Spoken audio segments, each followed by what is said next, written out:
TV9 বাংলায় আপনাদের স্বাগত। এই মুহূর্তে আমরা রয়েছি সোহম চক্রবর্তীর অফিসে।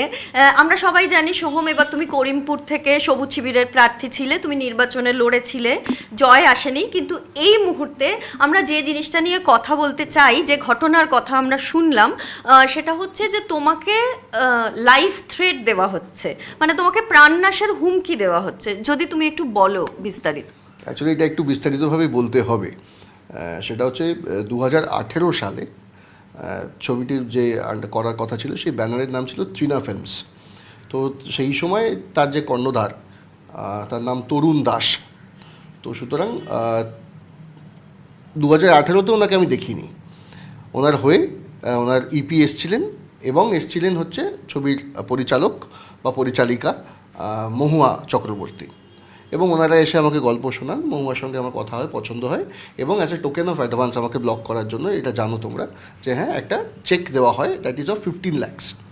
আলাম আচ্ছা ঠিক আছে, 15 লক্ষ টাকা। আলাম আচ্ছা ঠিক আছে, এরপর আমরা পুরোপুরি ফাইনালি কবে কীভাবে ডেট যাবো, তারপর যা হয় প্রসেস। এবং সেটা দেখছি যে আস্তে আস্তে কিন্তু ডেটকে ডেট যাচ্ছে, কিন্তু ছবিটা আর হচ্ছে না। খুব স্বাভাবিকভাবে সেই সময় তখন আমারও বিভিন্ন রকম অন্যান্য প্রোডাকশনের ছবির চাপ ছিল, এবং একটা দুটো ছবি আমাকে একটু লিঙ্গার করতে হয়েছিল, বিকজ আমি এখানে কমিটেড ছিলাম। কিন্তু তারপরেও দেখছি যে হচ্ছে না। যখন আমি মহুয়াকে জিজ্ঞেস করি, মহু বলছে একটু টেকনিক্যাল ইস্যুস হচ্ছে সোম, ওটা এখন এই মুহূর্তে না, আমি তোমাকে পরে জানাচ্ছি। তো বেশ কিছুদিন বাদে আমার যতটুকু আবছা বা আমার সঙ্গে মহুয়া যখন কথা হয়েছিল, ও বললো যে হ্যাঁ আমি গেছিলাম তোমার কাছে, তোমার একটা অন্য ছবির শুটিং ফ্লোরে, এবং গিয়ে তোমাকে এক্স্যাক্ট কারণটা বলি। তাতে হচ্ছে প্রডিউসারের তরফ থেকে কিছু মিসবিহেভিয়ার হয়েছিল টুয়ার্ডস দ্য ডিরেক্টর, এবং যে কারণে she was not at all comfortable to work. Okay nice, ঠিক আছে, তো তাহলে সেটা তোমরা দেখে নাও, কী করবে না করবে, করে আমাকে জানাও, কারণ আমার তো ডেটটা তো ধরে রাখতে হচ্ছে, আমার অন্য ছবি। কিন্তু তারপর বলে হ্যাঁ জানাই, আলটিমেটলি বেশ কিছুদিন পরে জানতে পারি যে ছবিটা হচ্ছে না। ইন বিটুইন আমার টিম জিজ্ঞেস করেছিল, বাট সেম এসেছিলো যে না এই মুহূর্তে কোনো মুভমেন্ট কিছু নেই, এবং আমাদের তরফ থেকেও হয়তো একজন দুজন এসেছিলো দু একদিন, কিন্তু তখন আমরা বলেছিলাম যে হ্যাঁ সেটা তো এরকম কিছু শোনা যাচ্ছে, তো আপনারা দেখে নিন, আমি তো ডেট দেওয়ার জন্য রেডি, বাট আলটিমেটলি আর কোনো রকমভাবে কিছু মুভমেন্টস হয়নি। So this is that complete হয়ে যায়। হঠাৎ করে 8 বছর বাদে 2018-তে এটা কেস, বেশ কিছুদিন, এই 2-3 দিন আগে আমার যে সেক্রেটারি সুমনকে, ওকে ফোন করা হয়, প্রডিউসারের তরফ থেকে ফোন আসে। ফোনটা এসেই প্রথম কথা বলে আমি কিন্তু বিভিন্ন সংগঠনের সঙ্গে যুক্ত আছি। তো আমি শুনে সুমনকে বললাম যে এটা তো খুব আনপ্রফেশনাল কথা, কারণ কে কী সংগঠনে আছে, কে কী কোন পলিটিক্যাল পার্টিতে আছে, তার সঙ্গে কোনো রকমভাবে এফেক্ট বা রিলেশন ফিল্ম ইন্ডাস্ট্রির নেই। আমরা কাজ করবো ফিল্ম ইন্ডাস্ট্রিতে উইদাউট এনি কালার।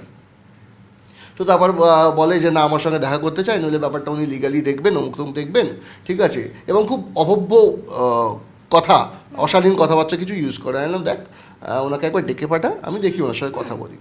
তো কালকে ওনাকে ডেকে পাঠানো হয়েছিল, উনি আসেন, 3-4 লোককে নিয়ে আসেন, উনি ওনার সঙ্গে একজন প্রোডাকশন ম্যানেজার এসেছিলেন। দাদা বলুন কী ব্যাপার। তো তখন উনি বলেন যে না এরকম এরকম ব্যাপার, তো আমি কিন্তু টাকাটা ফেরত চাই।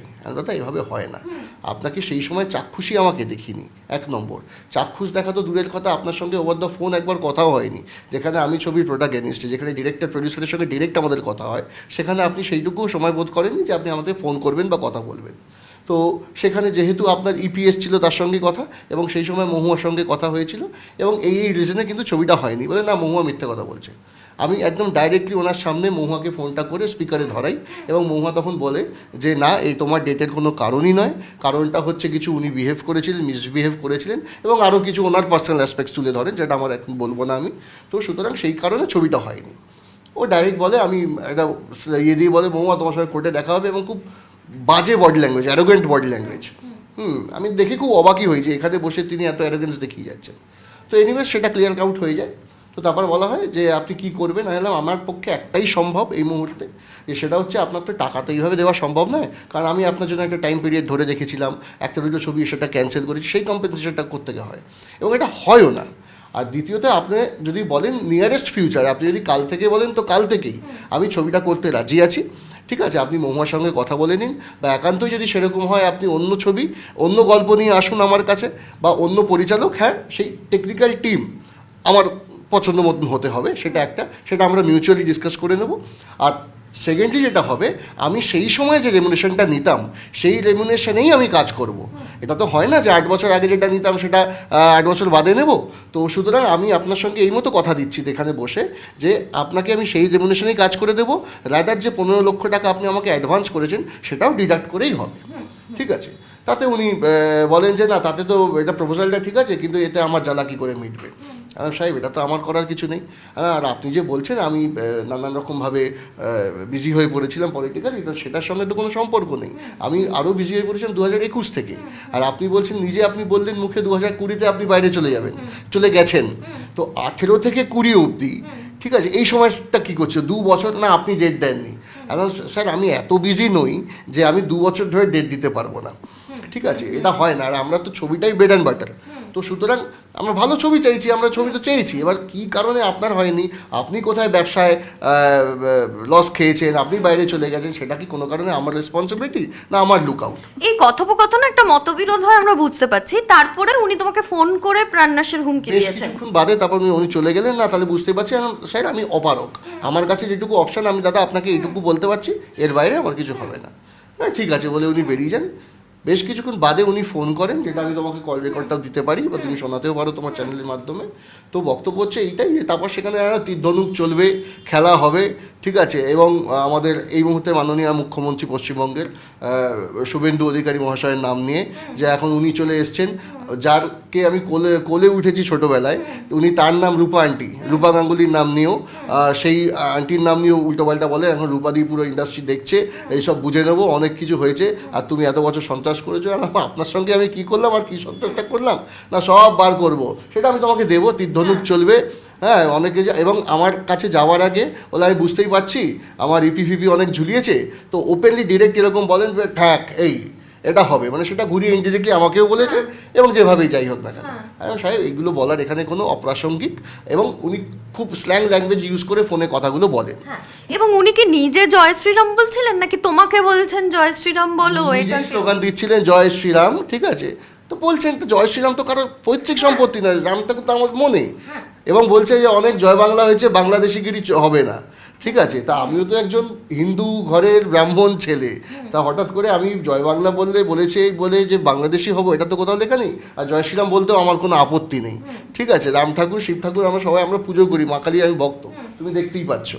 তো সুতরাং সেখানে এই ধরনের কথা, তো এই মুহূর্তে যেভাবে যিনি অভব্য ল্যাঙ্গুয়েজ, উনি অশালীনতা যেভাবে তিনি পোষণ করেছেন, এবং উনি বলছেন কোর্টে যাবো এই দেখবো, সেটা কোর্ট তো সবার জন্য রয়েছে, মহামান্য কোর্ট সবার জন্য রয়েছে, আপনি যাবেন। তুমি আইনি পদক্ষেপ করার কথা ভেবেছো কি, বা প্রশাসনের কাছে অভিযোগ নিশ্চয়ই জানাবে? অবশ্যই তাই, এটা তো কারণ উনি বলছেন দেখবেন, তা আমাকেও তো আমার লিগাল দিকটা দেখতে হবে, এবং স্পেশালি যেখানে উনি প্রাণনাশের হুমকি দিচ্ছেন, এবং যেখানে একটা ছবি এইভাবে হয় না, সেটা তোমরাও ভালো মতো জানো। হঠাৎ করে উনি 8 বছর বাদে এসে সেই টাকাটা ফেরত চাচ্ছেন, একটু এইভাবে ল্যাঙ্গুয়েজ ইউজ করে, তো সেটা তো অবশ্যই আমাকে আমার সেফটির জন্য এবং আমার পরিবারের সেফটির জন্য আমাকে তো আইনি পদক্ষেপ নিতেই হবে। এবং আমার অনুরোধ থাকবে মাননীয় গৃহমন্ত্রী, মাননীয় মুখ্যমন্ত্রী শুভেন্দু অধিকারী মহাশয়ের কাছে, যে সত্যি এটা খুব ভালো লাগছে যে ওনারা যেভাবে zero tolerance towards this hooliganism এগুলো করছে। তো সুতরাং তাদের নাম নিয়ে, দলের নাম নিয়ে, জয় শ্রীরাম নাম করে যারা এইভাবে এরকমভাবে আমাদের ইন্ডাস্ট্রিতে এইভাবে যে অসভ্যতম করছে, অশালীন ব্যবহারটা করছে, আমি তাকে অনুরোধ করব যদি কাইন্ডলি একটু উনি এটা কড়াভাবে হস্তক্ষেপ করেন, এবং যদি সেখানে আমার সিকিউরিটি, কারণ আমি সত্যি আমার সিকিউরিটি নিয়ে ভয় পাচ্ছি, ঠিক আছে। তো সুতরাং সেটাও যদি উনি একটুখানি ভাবনা চিন্তা করে দেখেন, তা আমার মনে হয় খুব বাধিত হব আমি। তুমি বললে যে ছোটবেলায় কোলে উঠেছো, নিশ্চয়ই তখন তুমি অনেক ছোট ছিলে, ওই মেমোরিটা যদি আমাদের সাথে একটু শেয়ার করো। দেখো, রূপা আন্টির সঙ্গে আমার প্রথম ছবি ছিল আমানত, এবং বহু বছর বাদে আন্টির সঙ্গে আমার কথা হলো। আন্টি বললো আচ্ছা বিট্টু, সেই ছোট্ট বিট্টু আমার, হ্যাঁ, তো জন্মভূমিতে ওনার ছেলের ক্যারেক্টার করেছিলাম, আমানতে প্রথম। তো সত্যি তাই, মানে সেই মানুষগুলোকে এখন যদি আমাকে এই একদিন দুদিন যারা ইন্ডাস্ট্রিতে এসছে, এবং ইন্ডাস্ট্রি এরকম নয়, বিশ্বাস করো, এই দু একজন মুষ্টিমেয় যারা ক্ষমতার অপব্যবহার করছে, যারা এই ধরনের উল্টোপাল্টা কথা বলছে, কালিমা লিপ্ত করছে, তারা যদি এখন চেনায় আমাদের যেগুলো একটা পারস্পরিক একটা আন্তরিক সম্পর্ক, একটা স্নেহের সম্পর্ক, সেখানে যদি কালার লাগায়, তাতে কিন্তু সত্যি এটা খুব মানে দুঃখজনক, দুর্ভাগ্যজনক। আপনারা শুনলেন সোহম চক্রবর্তী কি বলছেন, এবং তুমি আজকেই লালবাজারে অভিযোগ করতে যাবে, সেরকমই তো?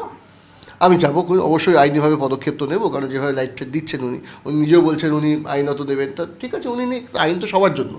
এবার দেখা যাক, এখানে সত্যতার জয় তো হবেই, এটাই আমার তো বিশ্বাস, এবং আইনের ওপর সেই বিশ্বাসটাই রয়েছে।